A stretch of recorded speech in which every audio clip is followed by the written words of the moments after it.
नमस्कार, आप देख रहे हैं टीवी 24 स्पीड न्यूज में। मैं हूं आपके साथ सारिका। देश और दुनिया की सभी बड़ी और महत्वपूर्ण खबरें आपको बताएंगे फटाफट अंदाज में। चलिए बुलेटिन की शुरुआत करते हैं। अमेरिका ने भारत को नाटो प्लस में शामिल करने की कवायद रोक दी है। ऐसा भारत के अपने रुख पर अडिग रहने के कारण हुआ है। भारत को हथियार और टेक्नोलॉजी ट्रांसफर करने में तेजी को उद्देश्य बताकर नाटो प्लस का दर्जा देने की कवायद शुरू की गई थी।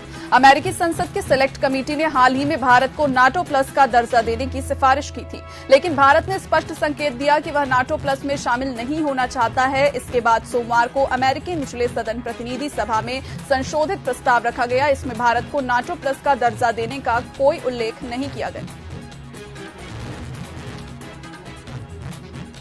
श्रीलंका के राष्ट्रपति रानिल विक्रमसिंघे ने कहा है कि उनके देश का इस्तेमाल कभी भारत के खिलाफ नहीं किया जा सकता है। ब्रिटेन और फ्रांस के दौरे पर रवाना होने से पहले रानिल ने कहा कि इस बात में किसी को कोई शक नहीं होना चाहिए कि हम चीन से कभी मिलिट्री एग्रीमेंट नहीं करेंगे।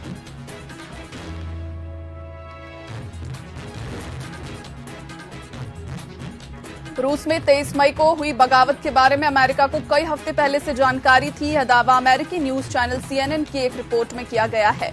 रिपोर्ट के मुताबिक अमेरिकी इंटेलिजेंस के पास व्लादिमीर पुतिन के खिलाफ विद्रोह के बारे में तफसील से इंटेलिजेंस रिपोर्ट मौजूद थी।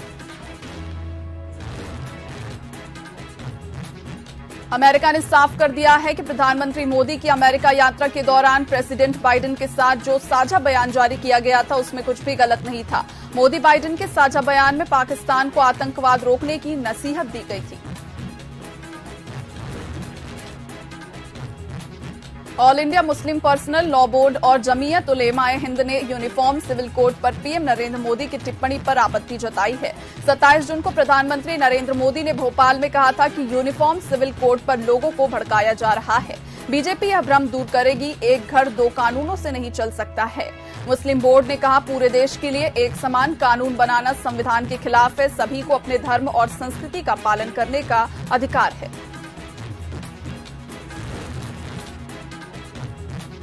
मणिपुर में 3 मई से कुकी और मेइतेई समुदाय के बीच जारी हिंसा के चलते कई सरकारी कर्मचारी ऑफिस नहीं जा पा रहे हैं। छुट्टी का अप्रूवल लिए बिना ऑफिस से गायब इन कर्मचारियों के लिए सरकार नया नियम ला रही है। मणिपुर सरकार ने एक अधिकारी ने बताया कि राज्य सरकार जल्द ही नो वर्क नो पे नियम लागू करेगी। सरकार ने सभी प्रशासनिक सचिवों से उन कर्मचारियों की डिटेल देने को कहा है जो राज्य में मौजूदा स्थिति के कारण काम पर नहीं आ पा रहे हैं। मेघालय में बीएसएफ ने घुसपैठ की कोशिश कर रहे 5 बांग्लादेशी नागरिकों को पकड़ा है। इन्हें राज्य के इंटरनेशनल सीमा पर पकड़ा गया है। बॉर्डर सिक्योरिटी फोर्स ने मंगलवार को इसकी जानकारी दी है।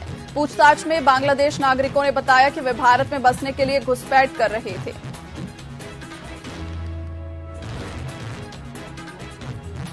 राज्यसभा के 10 सीटों के लिए 24 जुलाई को चुनाव होंगे। इसमें पश्चिम बंगाल की 6, गुजरात की 3 और गोवा की 1 सीट शामिल है। इन सीटों पर चुने गए सदस्यों का कार्यकाल जुलाई-अगस्त में खत्म हो रहा है। चुनाव आयोग ने मंगलवार को इसकी जानकारी दी है।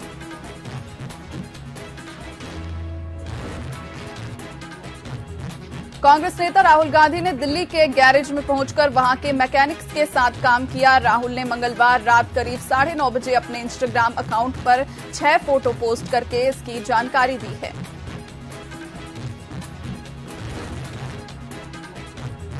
पश्चिम बंगाल की सीएम ममता बनर्जी मंगलवार दोपहर हेलीकॉप्टर की इमरजेंसी लैंडिंग के दौरान घायल हो गई। उन्हें बाएं कंधे, कमर और पैर में चोट आई है।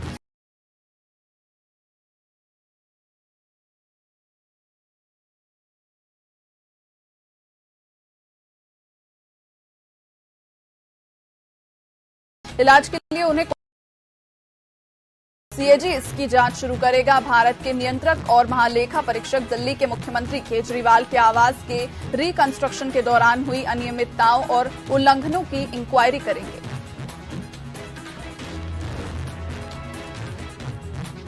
इलाहाबाद हाईकोर्ट ने मंगलवार को फिल्म आदिपुरुष के आपत्तिजनक डायलॉग के मामले में लगाई गई याचिका पर सुनवाई की। कोर्ट की लखनऊ बेंच ने कहा कि हिंदुओं की सहनशीलता की परीक्षा क्यों ली जाती है। शुक्र है उन्होंने कानून नहीं तोड़ा। मणिपुर में कुकी और मैतेई समुदाय के बीच आरक्षण को लेकर पिछले 54 दिनों से हिंसा जारी है। कांग्रेस नेता राहुल गांधी 29 जून को मणिपुर जाएंगे। वे 2 दिन तक वहां रहेंगे। कांग्रेस नेता केसी वेणुगोपाल ने कहा कि राहुल राहत शिविरों में जाएंगे और सिविल सोसाइटी मेंबर्स से बातचीत करेंगे। प्रधानमंत्री नरेंद्र मोदी ने मंगलवार को भोपाल में कहा कि 3 तलाक से इस्लाम का कोई संबंध नहीं है। इसकी वकालत करने वाले वोट बैंक के भूखे हैं। बिहार में विपक्षी दलों की बैठक पर कहा कि इन सभी दलों के घोटालों को मिला दिया जाए तो 20 लाख करोड़ के घोटाले की गारंटी है। दतिया में एक मिनी ट्रक नदी में गिर गया। मिनी ट्रक में करीब 50 मजदूर सवार थे। हादसे में 12 से ज्यादा लोगों की मौत की खबर है। 5 के शव निकाल लिए गए हैं। बाकी लोग लापता बताए जा रहे हैं। हादसा दूरसड़ा थाना अंतर्गत गांव बुहारा में मंगलवार बुधवार के दरमियानी रात करीब 3 बजे हुआ। ट्रक पुल पार कर रहा था, तभी बेकाबू होकर पलट गया। पुलिस मौके पर मौजूद है। सिद्धू मूसेवाला हत्याकांड को 395 दिन हो चुके हैं। मामले में आज 28वीं सुनवाई मानसा के मुख्य न्यायिक मजिस्ट्रेट करेंगे। इस मामले में 27 सुनवाइयां हो चुकी है, लेकिन आज तक आरोपियों पर चार्ज फ्रेम नहीं हो पाए हैं। मूसेवाला की मां चरण कौर ने भी पोस्ट डालकर सवाल किया है कि क्या 28वीं सुनवाई में सभी आरोपी कोर्ट के सामने पेश हो पाएंगे। महाराष्ट्र में एक दिव्यांग लड़की ने अपने पैर के अंगूठे से राज्य के डिप्टी सीएम देवेंद्र फडणवीस के माथे पर तिलक लगाया। लड़की ने पैर के अंगूठे में थाली फंसाकर उसकी आरती भी उतारी और उस दौरान फडणवीस भावुक हो गए। उन्होंने लड़की से कहा कि बहन, तेरी हर लड़ाई में हम तेरे साथ हैं। अजमेर की विश्व प्रसिद्ध ख्वाजा मोइनुद्दीन चिश्ती की दरगाह में एक महिला के डांस करने पर विवाद शुरू हो गया है। महिला की इस हरकत को लेकर खादिमों में नाराजगी है। वीडियो में साफ देखा जा सकता है कि दरगाह के झालरा दालान में महिला ईयरफोन लगाए हुए है और महिला गाना सुनती हुई थिरकने लगी। 3-4 बार वो ऐसा करती हुई नजर आ रही है। वीडियो 2-3 दिन पुराना बताया जा रहा है। एआईएमआईएम चीफ और हैदराबाद के सांसद असदुद्दीन ओवैसी ने यूनिफॉर्म सिविल कोड के मुद्दे को लेकर प्रधानमंत्री नरेंद्र मोदी पर निशाना साधा है। उन्होंने ट्वीट कर कहा कि नरेंद्र मोदी ने 3 तलाक, यूनिफॉर्म सिविल कोड और पसमानदा मुसलमानों पर कुछ टिप्पणी की है। लगता है मोदी जी ओबामा की नसीहत को ठीक से समझ नहीं पाए हैं। पुणे के सदाशिव पेट परिसर में मंगलवार सुबह युवक ने एक लड़की पर चाकू से हमला कर दिया। आरोपी का नाम शांतनु जाधव है। पुलिस के मुताबिक युवती अपने दोस्त के साथ जा रही थी, तभी शांतनु ने बाइक रोककर पहले युवक पर हमला किया। इसके बाद वह चाकू लेकर लड़की के पीछे भागा और हमला कर दिया।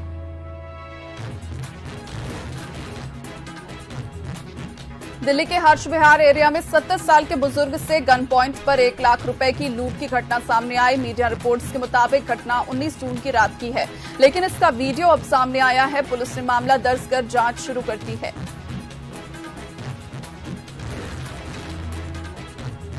जम्मू कश्मीर में पिछले 15 दिनों में 11 विदेशी आतंकवादी मारे गए हैं। इसके अलावा भारी मात्रा में नशीले पदार्थ, हथियार और गोला बारूद की बरामदगी की गई है। एजेंसियों की खुफिया इनपुट के आधार पर सुरक्षा बलों ने खास ऑपरेशन चलाया। इसके अलावा कुपवाड़ा सेक्टर में घुसपैठ की 3 बड़ी कोशिशों को नाकाम किया गया। हिमाचल में मानसून की अच्छी शुरुआत हुई है। प्रदेश में बीते 7 दिनों के दौरान नॉर्मल से 135% ज्यादा बारिश हुई है। 21 से 27 जून तक प्रदेश में औसत 27 मिलीमीटर बारिश होती है, लेकिन प्रदेश में इस अवधि में 63.4 मिलीलीटर मेघ बरसे हैं। अगले 5-6 दिन भी बारिश से राहत के आसार नहीं हैं। कुछ दिनों की सुस्ती के बाद मानसून लगभग पूरे उत्तर और उत्तर पश्चिम भारत में पहुंच चुका है। उत्तरी पश्चिमी राज्यों में 24 घंटे में सामान्य से 2 से 12 गुना तक अधिक बारिश हुई है। सोमवार को मानसून पंजाब और गुजरात की ओर आगे बढ़ा। देश के पूर्वी, मध्य, उत्तर पश्चिम और पश्चिमी राज्यों में 5 दिन मानसून सक्रिय रहेगा। अगले 24 घंटे में 24 राज्यों में भारी बारिश का अनुमान है। भोपाल में आयोजित मेरा बूथ सबसे मजबूत कार्यक्रम में पीएम मोदी ने कार्यकर्ताओं को संबोधित किया। मिशन 2023-24 को लेकर कार्यकर्ताओं की क्लास के साथ मोदी ने चुनावी शंखनाद किया। पीएम मोदी ने टिप्स देते हुए कहा कि राजनेता से पहले सामाजिक नेता बने। पीएम मोदी ने बीजेपी कार्यकर्ताओं से सवाल जवाब भी किया। प्रधानमंत्री नरेंद्र मोदी मंगलवार को भोपाल में थे। उन्होंने रानी कमलापति रेलवे स्टेशन से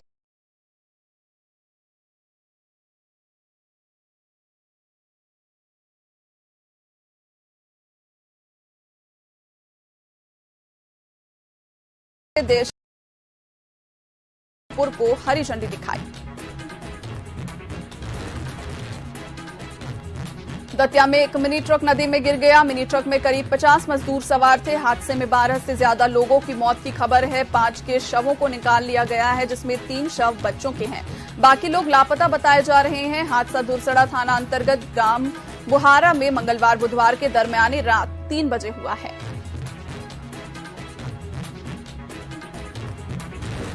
विद्यालय में नशीले पदार्थों से दूर रहने को लेकर शपथ दिलाई गई। इस दौरान कार्यक्रम के मुख्य वक्ता डॉक्टर सुरेश सोलंकी ने कहा कि हमें उन प्रभावों को सशक्त बनाना होगा जिससे नशीले पदार्थों और नशीली दवाइयों से मुक्त समाज का निर्माण किया जा सके। सीहोर में बीते दिनों एक यात्रा के दौरान बजरंग दल के जिला संयोजक ने विवादित बयान दिया था, जिसमें उन्होंने जिले की मस्जिदों में बजरंग दल के कार्यालय खोलने की बात कही थी, जिसका वीडियो भी सोशल मीडिया में जमकर वायरल हो रहा है। इस मामले को लेकर मुस्लिम समाज के लोगों ने बड़ी संख्या में थाना कोतवाली पहुंचकर शिकायत दर्ज करवाई है। बारिश के मौसम में अतिक्रमण न हटाए जाने को लेकर राजस्व विभाग ने सभी कलेक्टर्स को पत्र लिखा है। पत्र में नजूल भूमि पर वर्षाकाल के दौरान अतिक्रमण न हटाए जाने की बात कही है। साथ ही सड़क किनारे रखी गुमटियों और दुकानों को भी उचित स्थान पर शिफ्ट करने के निर्देश दिए गए हैं। छिंदवाड़ा में गुलाबी गैंग की कमांडर पूर्णिमा वर्मा के घर पर अचानक हमला किए जाने का मामला सामने आया है। पूर्णिमा वर्मा के घर अज्ञात लोगों ने पत्थर बरसाए, जिससे घर के कांच टूट गए। वहीं पत्थर के साथ धमकी भरा पत्र भी मिला है, जिसमें शिकायत वापस नहीं लेने पर अंजाम भुगतने की धमकी दी गई है। आपको बता दें कि पूर्णिमा वर्मा ने ओबीसी आयोग के अध्यक्ष गौरीशंकर बिसेन के खिलाफ शिकायत दर्ज करवाई थी। ग्वालियर में चलती कार में आग लग गई। युवक अपनी बहन को जिवाजी विश्वविद्यालय परिसर में कार चलाना सिखा रहा था। इसी दौरान कार में आग लग गई। आग लगने से कार पूरी तरह जलकर खाक हो गई। आग की सूचना मिलते ही फायर ब्रिगेड पहुंची और आग पर काबू पाया गया। बता दें, कार सवार भाई बहन सुरक्षित हैं। मध्य प्रदेश में विगत दिनों वन रक्षक भर्ती घोटाले के आरोप लगातार लग रहे हैं। उसी सिलसिले में भरिया समाज ने छिंदवाड़ा कलेक्टर को ज्ञापन देकर शासन से निष्पक्ष जांच की मांग की है। प्रदर्शनकारियों का कहना है कि प्रदेश में वन रक्षकों की 372 पदों पर भर्ती निकाली गई थी, जिसके लिए 6,05,000 आवेदन प्राप्त हुए थे, लेकिन 95 लोगों को नियुक्ति दी गई। बाकी बेरोजगारों के साथ अन्याय किया गया है। मध्य प्रदेश में मानसून एक्टिव होने के बाद तेज बारिश का दौर लगातार जारी है। मौसम वैज्ञानिकों ने अगले 2 दिन भारी बारिश का अलर्ट जारी किया है। वहीं अनूपपुर, बालाघाट, छिंदवाड़ा, दमोह, जबलपुर, कटनी, मंडला समेत 12 जिलों में भारी बारिश होने की चेतावनी दी गई है, जबकि आगर, भोपाल, देवास, धार, गुना, रायसेन, सीहोर, राजगढ़, शाजापुर, उज्जैन और विदिशा में भारी बारिश हो सकती है। ग्वालियर में सीएम शिवराज सिंह चौहान के आपत्तिजनक पोस्टर लगाने वाले अज्ञात कांग्रेस कार्यकर्ता के खिलाफ शहर की पड़ाव थाना पुलिस ने एफआईआर दर्ज करवाई है और उसकी तलाश शुरू कर दी गई है। दरअसल शहर के अलग अलग जगहों पर अज्ञात व्यक्ति के द्वारा मुख्यमंत्री शिवराज सिंह चौहान के यूपीआई एप फोन पे क्यूआर कोड स्कैनर लगाए गए थे। इन पर मुख्यमंत्री शिवराज सिंह चौहान की फोटो लगी थी। इस पर लिखा हुआ था 50% लाओ और काम कराओ। मध्य प्रदेश के ग्वालियर जिले में चाइल्ड लाइन पर हुई शिकायत पर सामूहिक विवाह सम्मेलन में एक बाल विवाह होने से रोक लिया गया। दरअसल कलेक्टर जनसुनवाई में राहुल नाम के एक समाज सेवी की शिकायत के बाद महिला एवं बाल विकास की टीम पुलिस के साथ विवाह स्थल पर पहुंची और बाल विवाह होने से रोक लिया, जिसमें जांच के दौरान पाया गया कि दूल्हा 19 साल का है, जो कि नाबालिग है। ऐसे में विवाह को रोकते हुए दोषियों पर कार्रवाई की तैयारी की जा रही है। देश के कई राज्यों में विधानसभा चुनाव के लिए कुछ ही समय बचा हुआ है। इसे लेकर कांग्रेस और बीजेपी तैयारियों में जुट गई है। इसी बीच दिल्ली में बुधवार को एक बड़ी बैठक होने वाली है। कांग्रेस के राष्ट्रीय अध्यक्ष मल्लिकार्जुन खड़गे ने यह बैठक बुलाई है। इस बैठक में कांग्रेस के दिग्गज शामिल होंगे, जिसकी जानकारी प्रदेश प्रभारी कुमारी शैलजा ने दी है।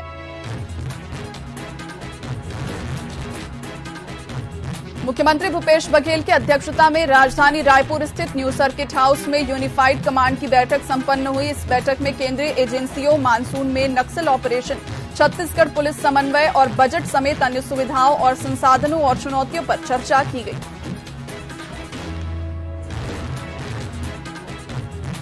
छत्तीसगढ़ में इस साल विधानसभा चुनाव को लेकर कांग्रेस की मुसीबत दिनों दिन बढ़ती जा रही है। सत्ता और संगठन में आपसी खींचतान की तस्वीर अब फिर से सार्वजनिक होने लगी है। प्रदेश में कार्य विभाजन को लेकर कांग्रेस प्रभारी कुमारी शैलजा और पीसीसी चीफ मोहन मरकाम के बीच तनावपूर्ण माहौल चल रहा है। सोशल मीडिया पर पहले ही कुमारी शैलजा रवि घोष को प्रदेश कांग्रेस प्रभारी महामंत्री बने रहने की बात कह चुकी हैं। उन्होंने फिर से इस बात को दोहराया है।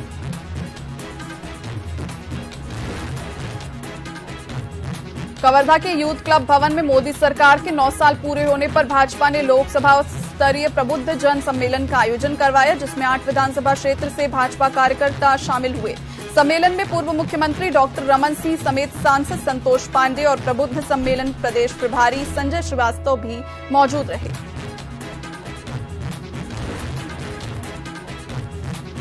छत्तीसगढ़ के पूर्व गृह मंत्री और बीजेपी विधायक ननकीराम कंवर का बड़ा बयान सामने आया। उरगा चांपा नेशनल हाईवे के लिए अधिग्रहित जमीन का मुआवजा दिए बगैर मकान तोड़ने के मामले में भाजपा नेता ने प्रशासनिक अफसरों को टारगेट किया है।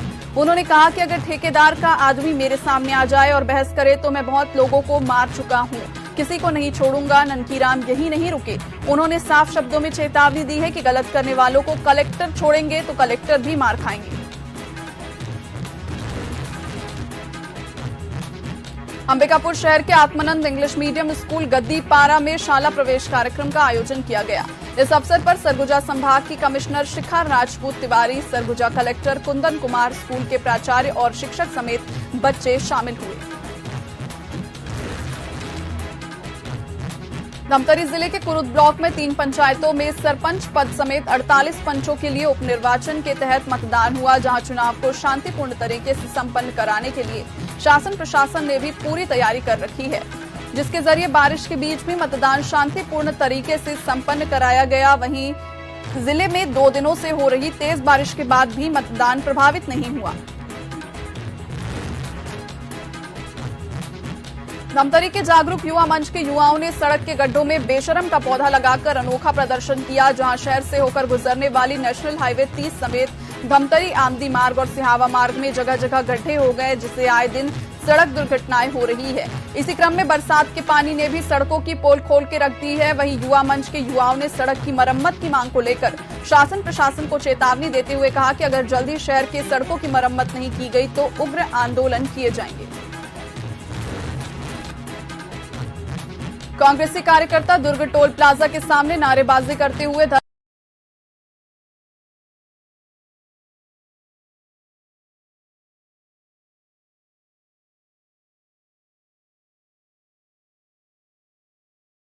धरना प्रदर्शन नारेबाजी करने लगे और तोड़फोड़ करते हुए धरना प्रदर्शन भी किया।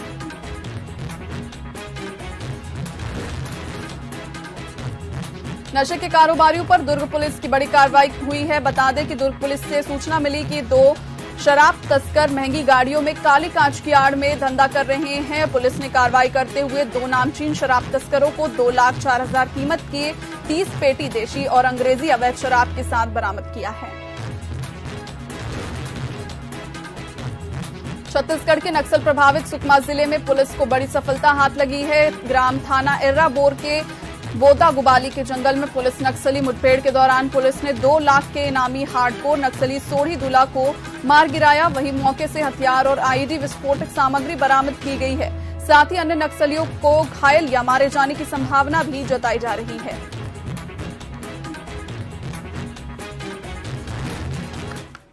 स्पीड न्यूज में फिलहाल इतना ही। देश और दुनिया की सभी महत्वपूर्ण जानकारियों के लिए देखते रहिए TV24। नमस्कार।